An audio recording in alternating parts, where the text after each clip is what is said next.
কিয়ামতের দিন তিন ব্যক্তির সাথে আল্লাহ তাআলা কথা বলবেন না, এমনকি তাদের দিকে ফিরেও তাকাবেন না, এমনকি তাদেরকে পবিত্রও করবেন না। এক, টাকনুর নিচে কাপড় পরিধানকারী ব্যক্তি, অর্থাৎ কেউ অহংকার বশত টাকনুর নিচে প্যান্ট, পায়জামা কিংবা লুঙ্গি দ্বারা টাকনুকে ঢেকে রাখলো।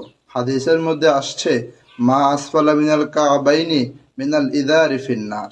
দুই, খোঁটা দানকারী ব্যক্তি, অর্থাৎ কোনো কিছু একটা উপকার করে বারবার খোঁটা দেওয়া, বারবার বলা যে তোকে আমি এটা দিয়েছি, ওইটা দিয়েছি, অমুক করেছি, তমুক করেছি, এটা খুব বাজে কাজ।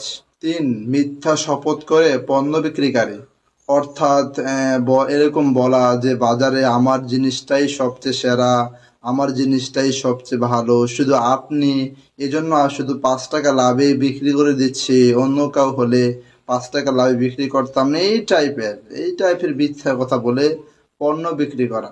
আল্লাহ তাআলা আমাদের সবাইকে এই মিথ্যা কথা বলার থেকে হেফাজত রাখো। আমিন।